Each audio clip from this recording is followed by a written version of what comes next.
Today we're going to be talking about the Hardy Boys hunting for hidden gold.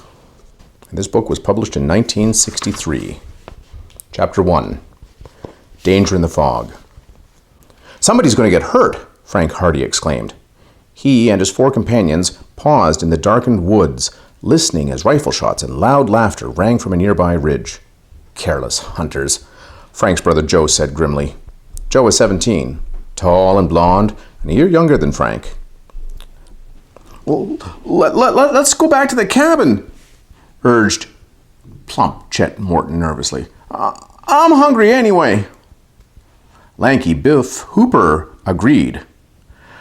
"We can look for a campsite tomorrow."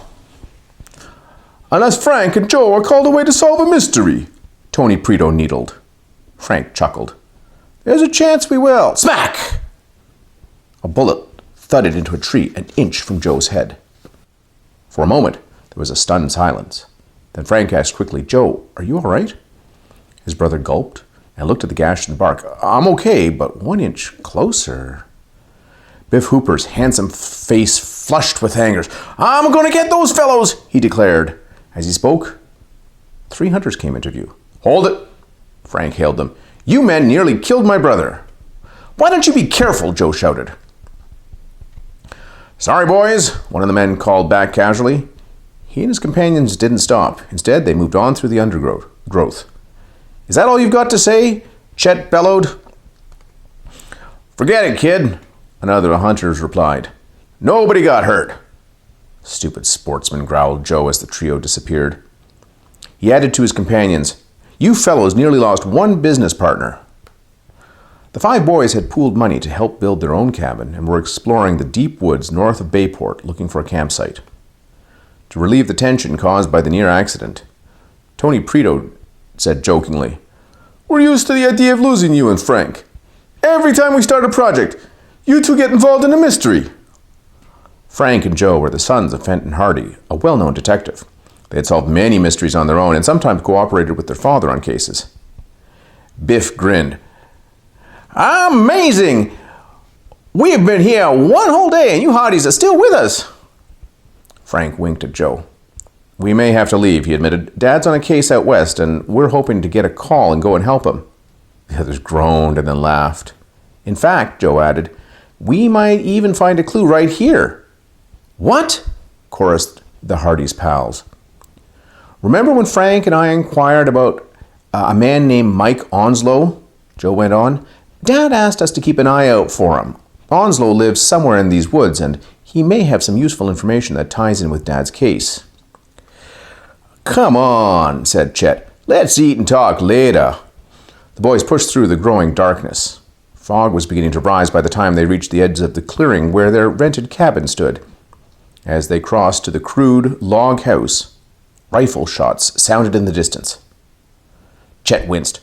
"Those careless hunters are still at it," he remarked. The boys were about to enter the cabin when Joe exclaimed, "Quiet." They all halted, listening intently. "It sounded like a cry," Joe said. The others heard nothing and finally went inside. "Hope nobody was shot by those fools," Tony remarked, lighting the oil lamp. Frank and Joe built a fire in the fireplace while Chet started supper on the wood stove.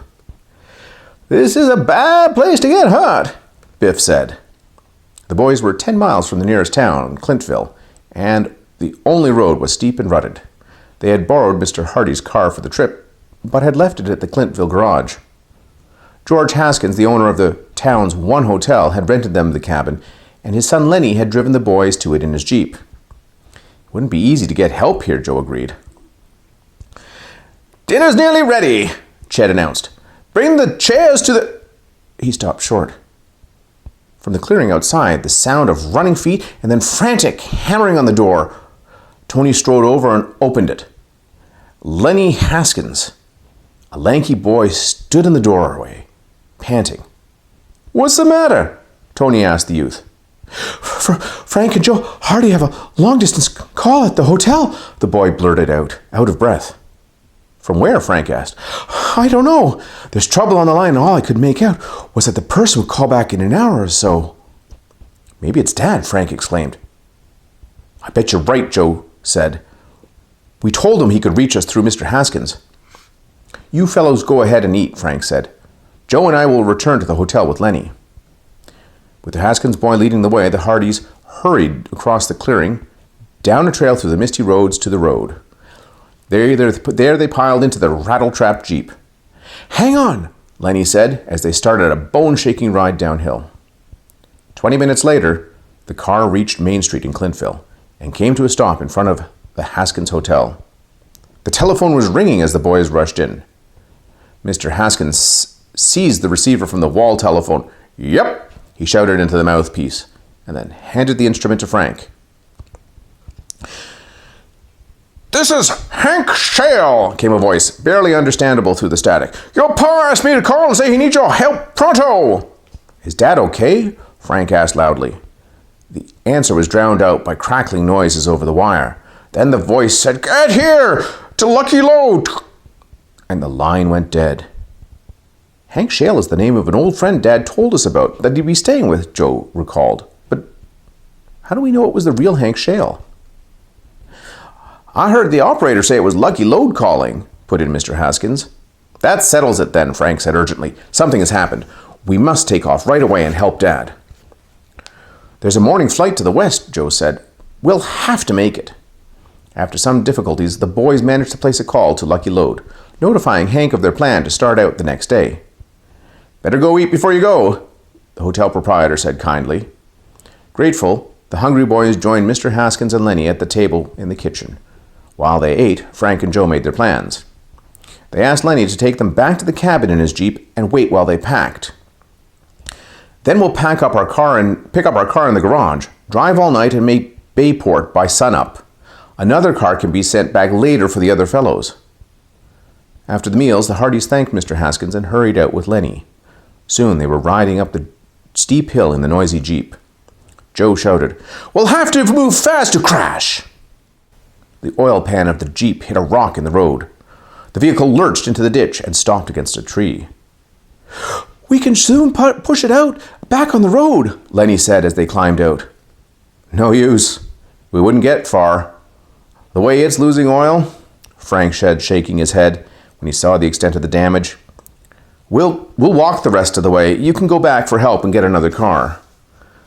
Lenny agreed and hurried down the hill as the Hardys began hiking up the rugged road. Their flashlights were on, but the beams hardly penetrated the thickening fog. Often they stumbled over rocks and into ruts. The night was raw and damp. Suddenly Joe stopped. What's that? For a second they both stood still, and from the woods came a faint cry. Help! Come on, Frank said tersely. The boys cut into the woods to the right and felt their way through the mist-shrouded trees. Low branches cut their face, and once Joe tripped over a huge oak root. Again they heard the thin call for help. Over there, said Frank, where the fog is denser. Cautiously they moved forward. Suddenly the cry came louder, from right below their feet. Careful, warned Frank, feeling ahead with his foot. There's a ravine here. Half sliding, the boys worked their way down the bank. At the bottom, Frank stumbled over something bulky, and there came another moan. He beamed his light on the prostrate figure. Here he is, Joe! The two boys knelt beside the victim. My leg! The man groaned. I've been shot! With extreme care, Frank pulled aside the trouser cloth torn by the bullet. Doesn't seem to be much bleeding now, but there might be more when we move you. Quickly, the boys wound their handkerchiefs loosely around the man's thigh, to use as a tourniquet if necessary. As they lifted the moaning figure, he fainted. No time to waste, Joe. He's pretty weak. Joe peered around into the blanket of fog. Suppose we can't find our cabin, he asked grimly. We must, Frank replied. This man may die if we don't get him to shelter.